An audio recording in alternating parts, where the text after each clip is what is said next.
Hello friends, welcome back to Surabhi की पाठशाला। आज की वीडियो में हम पढ़ेंगे फैक्टर्स अफेक्टिंग फाइनेंसिंग डिसीजन। इससे पहली वाली वीडियो में हमने पढ़ा था what are the factors affecting dividend decision. So financing decision होता क्या है, पहले हमें ये चीज़ देखनी है और उसके जो फैक्टर्स अफेक्ट करते हैं, मतलब जब हम कोई फाइनेंसिंग डिसीजन लेते हैं तो उसके ये कुछ 6 फैक्टर्स हैं जो उसे अफेक्ट करते हैं कि हमें किस तरीके से वो डिसीजन लेना है। So what is financing decision? Financing decision is concerned with the decisions about how much funds are to be raised from which long term source, that is share holder funds और borrowed funds. हमारे दो type के funds होते हैं, share holder funds जिसको हम बोलते हैं इक्विटी, और बोरोड फंड्स जिसको हम बोलते हैं, जैसे हमारे जो लॉन्ग टर्म लोन्स होते हैं, डिबेंचर्स होते हैं या पब्लिक डिपॉजिट, ये सारे हमारे बोरोड फंड्स होते हैं। सो हमें ये डिसाइड करना है कि हमारा रेशो क्या रहेगा टू रेज द फंड्स। तो इस डिसीजन को जब भी कोई कंपनी को, कोई ऑर्गेनाइजेशन को अपना फाइनेंशियल डिसीजन लेना होता है तो उसको ये डिसाइड करना होता है कि वो कितना रेशो रखेंगे अपने total amount to be raised में।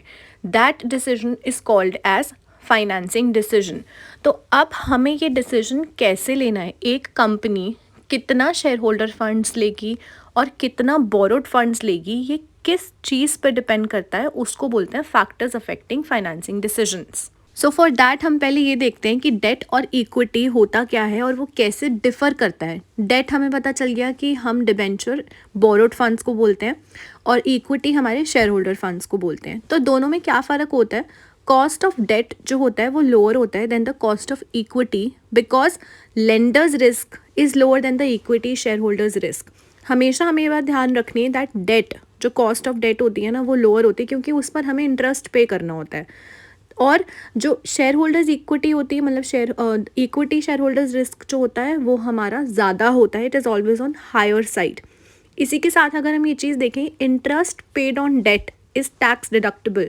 जो हम किसी से बोरो करते हैं, चीज़ डेट लेते हैं, उस पर टैक्स नहीं लगता, it is a tax deductible expense. whereas dividends are paid out of after tax profit। Dividend हम बिल्कुल लास्ट में देखते हैं जब हमारा आफ्टर टैक्स प्रॉफिट होता है कि हमें कुछ पोर्शन सेव करना है, रिजर्व करना है या उसको डिविडेंड के फॉर्म में डिस्ट्रीब्यूट करना है। That is cheaper but more risky. But हम अगर ये बात करें कि जो डिबेंचर है वो चीप तो है, उस पर टैक्स भी नहीं लग रहा, मतलब वो सस्ता है, बट वो रिस्की होता है। क्यों? क्योंकि बिजनेस प्रॉफिट अर्न करे चाहे लॉस में जाए, उसको वो इंटरेस्ट पे करना ही करना है, whether any of the situation उनकी जो है। तो फर्म को हमेशा ये ध्यान रखना चाहिए that excess use of debt can increase the financial risk of a firm. Financial risk क्या होता है?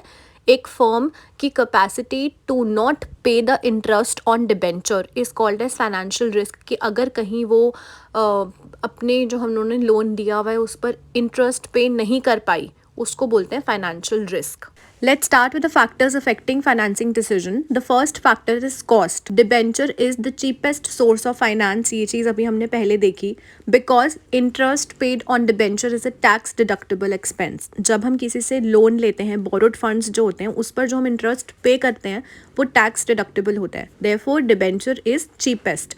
तो अगर हम कॉस्ट को ध्यान में रखेंगे, so we will as a company will make more use of debenture. Second is risk. The risk associated with different sources are different. Debt is cheaper but it is more risky for a business. So अगर हम risk का factor देखें तो हम कम amount में debt को use करेंगे, बिकॉज अगर हमने ज़्यादा डेट यूज़ करा तो it can be more risky for a firm, because हमें उस पर इंटरेस्ट पे करना ही होता है। Next point is flotation cost. Cost of raising the fund is called flotation cost. Higher the flotation cost, less attractive is the source. Flotation cost होती है जैसे जब हम लोगों से इनवाइट कर रहे हैं कि हमारे कंपनी में शेयर्स खरीदो, सो वी इनवाइटिंग पीपल, उसके लिए हमें वो मैगजीन्स छपवानी है या पैम्फलेट्स प्रिंट करवाने हैं या कुछ भी इनवाइट करने के लिए जो हमारे पैसे लग रहे हैं, जो हमारे ऊपर की कॉस्ट लग रही है, उसको हम बोलते हैं फ्लोटेशन कॉस्ट। और डिबेंचर में क्या होता है, जैसे हम लोन ले रहे हैं किसी से या हम पब्लिक डिपॉजिट्स कर रहे हैं, उसके लिए हम कुछ भी अबव टेकिंग द लोन जो हम एक्टिविटीज़ कर रहे हैं, प्रिंटिंग चार्जेस, उन सब चीज़ों को हम फ्लोटेशन कॉस्ट बोलते हैं। तो दोनों सोर्सेज में से, बोरोड और ओनर फंड्स में से जिसका भी ज़्यादा होगा, हम उसको कम यूज़ करेंगे।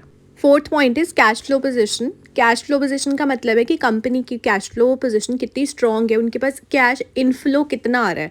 तो अगर कंपनी काफ़ी स्ट्रांग है और उसकी कैश इनफ्लो आ रहा है, बहुत आ रहा है, तो वो डेट को यूज़ कर सकते हैं, क्योंकि फिर उनको इंटरेस्ट पे करने में कोई प्रॉब्लम ही नहीं होगी। Fifth point is control. Control का मतलब होता है कि हम अपनी मैनेजमेंट पर, हम अपनी ऑर्गेनाइजेशन पर कितना कंट्रोल रख पा रहे हैं। Debt normally does not cause a dilution of management control over the business. Debt लेने से, किसी से कुछ लोन लेने से हमारा कंट्रोल डाइल्यूट नहीं होता। While issue of more equity में dilute the management holding and control, but जितना ज़्यादा हम शेयर होल्डर्स को बुलाते हैं या इक्विटी इशू करते हैं, उससे हमारा कहीं ना कहीं जो कंट्रोल होता है, डिसीजन मेकिंग पावर्स होती हैं, वो डिस्ट्रीब्यूट हो जाती हैं। So if we don't mind sharing control, we can go for equity. But if we have a problem in dilution of control, हमें डिबेंचर को ज़्यादा फॉलो करना चाहिए। Next is level of fixed operating cost. Fixed operating cost का मतलब होता है हमारी कंपनी के वो खर्चे जो होने ही होने होते हैं, मतलब इट इज़ कंपल्सरी टू पे सर्टन अमाउंट ऑलवेज।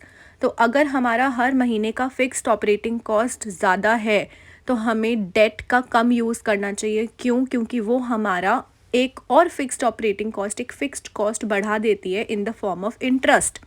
अगर हमारा फिक्स्ड ऑपरेटिंग कॉस्ट ज़्यादा नहीं है, then we can go for debenture because of the benefits debt gives us. Last point is state of capital market. During the period of boom condition, more people are ready to invest in equity. However, during depressed economy, there is less chance for equity holding. So अगर आपकी economy में काफ़ी ज़्यादा high time चल रहा है और boom time है, बूम पीरियड है, तो वहाँ पर it is very easy to invite people to invest in equity. But अगर हमारी डिप्रेस्ड इकोनॉमी चल रही है, काफ़ी ज़्यादा लो सब चल रहा है, तो वहाँ पर इक्विटी के लिए कोई ज़्यादा इन्वेस्ट नहीं करेगा। I hope this topic is clear with you all. Thank you for watching the video. Please subscribe to my channel.